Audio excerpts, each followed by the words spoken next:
여러분 안녕하십니까? 정통 주식 채널입니다. 9월 16일 목요일인데요. 오늘 어제에 이어서 어제 이제 대한전선이 외국인들의 큰 강력한 매수로 인해서 주가가 급등하는 그런 모습이었고, 아침에도 강하게 2%가 넘는 그런 상승세를 보이다가 지금 갑작스럽게 다시 반대로 마이너스 2.7% 정도 2,700원을 하회하고 이제 내려오는 그런 모습인데요. 요거에 따라서 오늘 하락하는 요인은 무언지, 그리고 앞으로 여러분이 또 지속적으로 어제에 이어서 제가 이 종목을 어떻게 매매를 하는 것이 좋은지 종합적으로 또 설명드리도록 하겠습니다. 이 분석은 저의 주관적 분석이니까 여러분이 매매에 참고하시되 최종 판단과 책임은 회원님께 있음을 양지하시기 바라고요. 구독과 알람 설정 해두시면 시황 정보를 빠르게 받아보실 수 있습니다. 제가 오늘 오락가락하는 외국인 매매, 왜 외국인이 어제는 그렇게 강력하게 매수했다가 하루 만에 또 오늘 매도를 하는가, 이런 것들이 전체적인 시황이 달라진 거나 그런 상황은 아니겠죠. 물론 어, 최근에 여러 분위기에서 대한전선, 특히 이제 원자력이라든가 풍력, 태양에너지 등 신재생 에너지에 대한 수요가 중요성이 부각됨에 따라서 전선에 대한 그 중요성도 늘어나고, 그래서 여하튼 뭐 좋은 얘기들이 많이 있었죠. 미국에서의 수주도 늘어나고 광통신 케이블도 새로 하고, 또 소형 원자료에 대한 필요성이 지금 미국이라든가 유럽 이런 쪽에서 강력히 또 대두되고 있다고 하는 점, 그리고 우리도 이제 대선 국면으로 접어들다 보니까 특히 야당 측에서 지금 현재의 정부가 원전을 무리하게 중단한 이런 측면에서 원성들이 많이 쌓이지 않습니까? 그래서 앞으로 이 대선 기간 중에도 야당의 후보의 발언권이 세지면 세질수록 그 원전에 대한 중요성이 강조될 가능성이 있다. 그러면 그때마다 대한전선에 대한 중요성은 부각이 되겠죠. 그리고 어제 실질적으로 주가가 크게 급등했던 것도 국제적인 구리값이 또 급등하는 그런 상황이어서 대한전선 같은 경우 이미 기존에 확보해 놓은 그 동값 이런 것들에 대한 상품 평가이익도 반영이 된다 이런 이야기예요. 그런데 그럼 뭐 다 좋다고 하더라도 오늘 왜 갑자기 매도로 돌변했느냐 이런 이야기인데, 지금 이 매도에 대한 특히 이제 현재 시점에서 기관과 외국인의 그 매매 패턴이 상당히 중요한 그런 상황이죠. 지금 그 기관이 약 4천억 정도 매도를 하고 있고, 외국인은 오전 아까 시간보다는 조금 좀 매도가 줄어들기는 했지만 한 천억 정도 매도를 하고 있는 그런 상황인데요. 오늘이 목요일 그 위클리 옵션이 또 만기리는 날이에요. 그리고 더 중요한 거는 지금 현재 우리나라뿐만이 아니라 일본, 홍콩 이쪽에서 주가가 동시에 하락하고 있거든요. 어제 미국 지수가 다우가 상승하고 나스닥도 거의 최고치로 주가가 계속 상승하는 이런 상황에서도 우리 아시아권의 증시가 홍콩이 지금 2% 넘게 하락하고 있고요. 일본도 우리하고 비슷한 상황으로 하락하고 있거든요. 대만 증시도 하락하고 있고요. 그 이유의 내면이 뭐냐면은 지금 뉴스에서도 여러분들 들으셨겠지만 중국 헝다그룹의 부도 가능성으로 인해서 국제 유동성이 악화될 그런 가능성이 있다 이런 얘기예요. 헝다그룹 하면 중국 최대의 부동산 재벌로서 최근에 무리한 인수합병으로 부채가 누적이 되다 보니까 약 350조 규모의 부채가 누적이 돼 있다고 합니다. 이 헝다그룹 하면 부동산에서 출발을 해갖고 식품과 레저, 전기차 시장까지 사세를 확장해가지고 헝다그룹의 시자인 회장은 중국의 세 번째 부호가 될 정도로 대단한 그룹인데요. 최근에 중국도 우리처럼 부동산 가격, 주택 안정이 주택 가격이 끝없이 상승을 해서 이거에 대한, 중국은 우리하고 다르지 않습니까? 우리는 시장의 자율로 뭐 거의 맡겨놓으면서 통제하다시피 하지만은 중국 같은 경우는 안정화 정책을 시행한다 하게 되면은 대출금 강제로 회수하는 그런 조치들을 아주 강력하게 시행을 하고 하다 보니까 이 특히 부동산 재벌들에 대한 타격이 상당히 크다고 그럽니다. 그걸로 인해서 현재 누적된 이 채무를 갚지 못할 그런 위기에 빠져 있다. 만약에 헝다그룹이 파산하게 되면 중국 금융 시스템의 붕괴는 물론 전 세계의 이 헝다그룹에서 파생된 그런 상품들, 특히 이제 헝다그룹이 부동산뿐만이 아니라 식품이나 레저, 특히 최근에는 전기차 부분에까지 지분을 많이 가지고 있어가지고 각종 채권이라든가 이런 것들이 연계해서 펀드런이라든가 이런 것들이 동시에 예상되지 않습니까?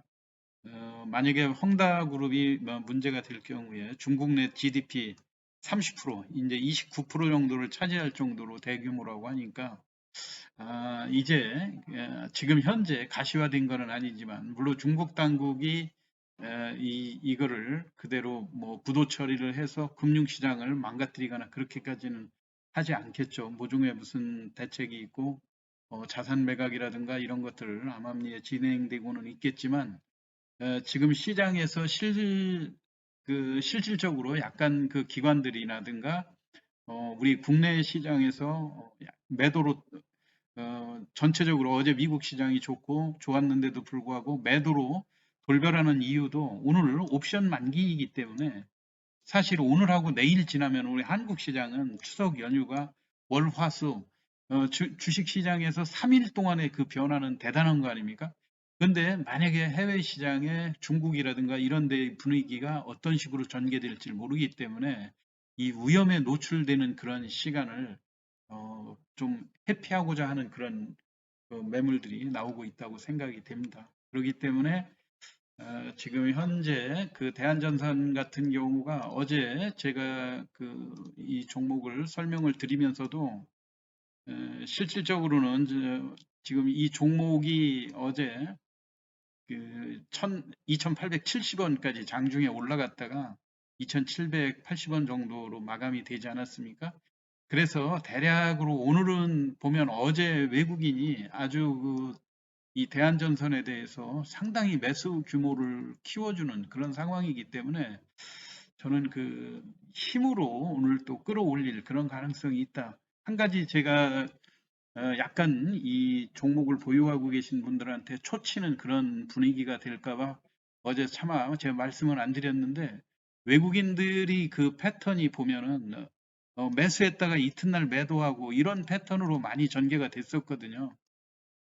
그래서 혹시라도 이렇게 좋은 호재성의 재료에서 외국인이 설마 오늘 샀던 거를 내일 또 매도로 돌변을 하지 않을까 이런 우려도 있었지만은 어제 같은 경우 기관도 그렇고 외국인도 그렇고 그리고 전체적으로 원자력이라든가 이런 그 에너지 관련 쪽에 그 업황이 상당히 호전되는 그런 분위기였기 때문에 오늘 주가가 어제의 고점 2,870원에서 어제도 밀리면서 끝나고 했기 때문에 오늘은 그거를 힘으로 밀어붙일 가능성이 있다 이렇게 봤어요. 그렇지만 차트로 볼 때 오늘 정도 조심해야 되는 가격이 어차피 3,000원 정도면 매물이 나올 수 있는 이런 가격 아닙니까?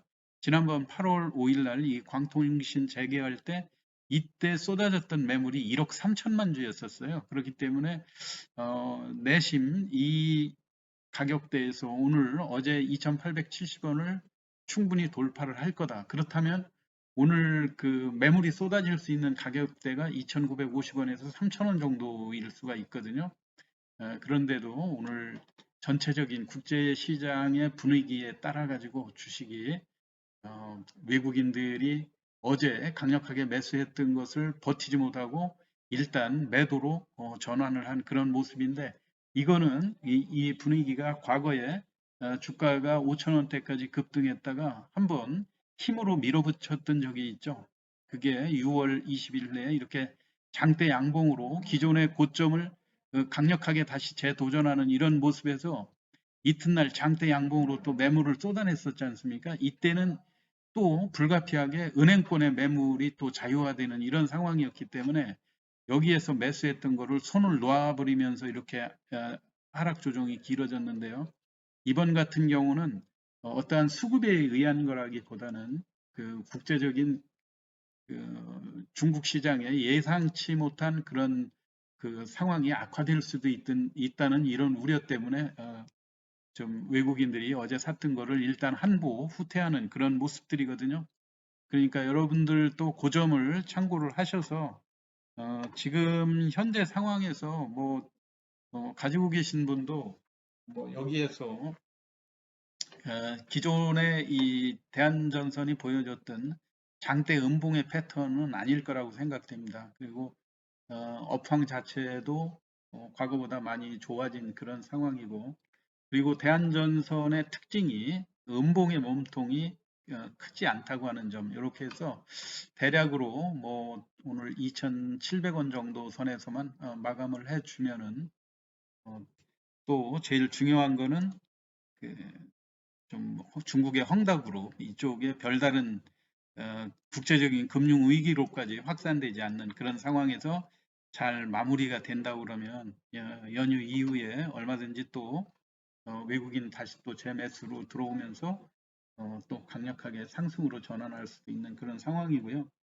그리고 오늘 같은 날 그 우리가 대한전선에서 하나 또 여러분들이 염두에 두셔야 될 거는 이게 일반 중소형주하고는 이제 틀리다고 하는 점을 잘 아셔야 돼요. 왜냐하면은 일반 중소형주가 그 공매도가 금지된 코스피 200 종목 이외의 그 개별 중소형주들은 어떠한 상승의 재료가 있다고 할 때 기관이라든가 외국인의 매물을 개인의 힘으로 끌어올릴 수 있는 그런 상황들을 우리가 종종 목격을 하지 않았습니까?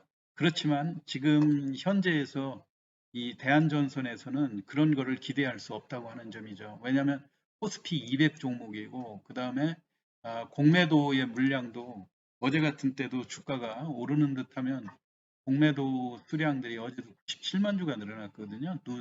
누적적으로 3,100만 주 정도의 공매도가 있고 하기 때문에 과거처럼 기관과 외국인의 매수를 매도를 한다 하더라도 개인들의 그 힘으로 주가를 끌어올리는 데는 한계가 있다고 하는 점에 있어서 어쨌든 이 종목이 다시 상승으로 전환하기 위해서는 외국인과 기관이 좀 순매수로 전환을 해줘야 된다고 하는 점을 여러분들 참고를 하시면서 전체적인 국제적인 그런 분위기가 더 이상 악화로 가지 않고 잘 호전되기를 기대하면서 주가의 그 재상승을 기대를 하셔야 될 것 같습니다. 그리고 외국인이 지금 오늘 다시 어제 샀던 물량 정도 현재 시간에서 약 한 290만 주 정도 매도를 하고 있는데 프로그램도 약 한 400만 주 정도 지금 매도가 나와 있죠. 그러니까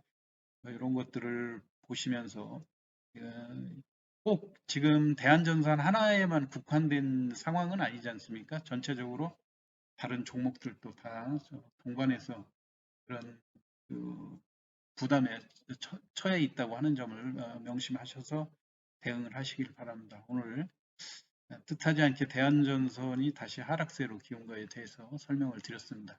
투자에 참고하시기 바라고요. 오후 시간에도 여러분들 좋은 수익 올리시기 바랍니다. 감사합니다.